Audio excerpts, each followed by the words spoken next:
दो नेट के एग्जाम्स में जो लास्ट ईयर हुए थे उसमें एटलीस्ट 5 to 6 क्वेश्चंस इस टॉपिक से बने थे। इस वीडियो में हम लोग डिस्कस करेंगे कुछ इंपॉर्टेंट एक्सपेक्टेड क्वेश्चंस जो कि यूनियन बजट 2026-27 में से आ सकते हैं। So let's quickly jump into the topic. Important topic from this years budget is that it has replaced the old income tax act 1961 with the Income Tax Act 2025 which has been effective from 1st April 2026। इसका objective basically है 6 decade old direct taxation structure को streamline करना, उसको less complicated बनाना, ताकि एक simple legal framework, एक clear legal framework tax से related हमारी कंट्री में हो। टैक्स रेट्स में आज सच कोई भी चेंजेस नहीं है, टैक्स स्लैब में भी कोई चेंजेस नहीं। एक मेजर हाईलाइट जो इस बार के टैक्सेशन रिफॉर्म्स का है वो ये है कि असेसमेंट ईयर और फाइनेंशियल ईयर के कॉन्सेप्ट को रिप्लेस कर दिया है। इस बिल ने इंट्रोड्यूस किया है टैक्स ईयर का concept. Assessment year and financial year पिछले साल तक यूज किए जाते थे।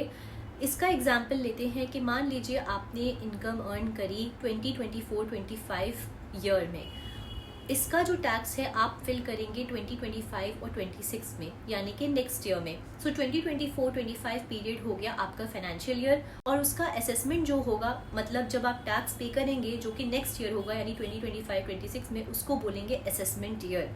इस बिल ने इंट्रोड्यूस किया है टैक्स ईयर का कॉन्सेप्ट जो कि 12 मंथ्स का पीरियड होता है, 1 अप्रैल से शुरू होता है।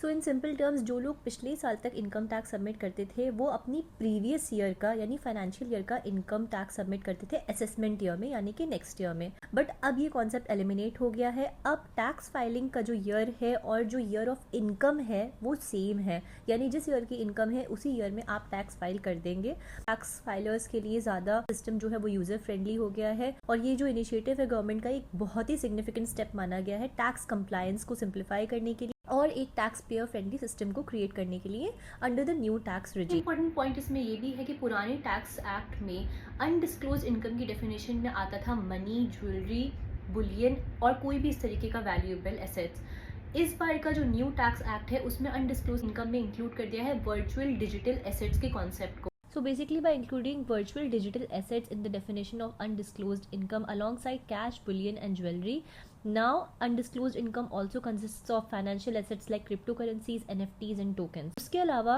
इनकम टैक्स अथॉरिटीज़ को इनकम टैक्स एक्ट 2025 के अकॉर्डिंग अथॉरिटी है कि वो वर्चुअल डिजिटल स्पेसेस को टैक्स पेयर्स की एक्सेस कर सकता है। इसका मतलब ये है कि आपके ईमेल, सोशल मीडिया अकाउंट्स अगर इनकम टैक्स अथॉरिटी को लगेगा तो वो उसको चेक कर सकती हैं to identify unrecorded assets and capture both undisclosed and undervalued items. अगर आपको इसी तरीके का और कंटेंट चाहिए तो please don't forget to subscribe my channel Economics with Dr. Saima Shadab and my Instagram page Economics with Saima. Thank you so much. Bye. All the best.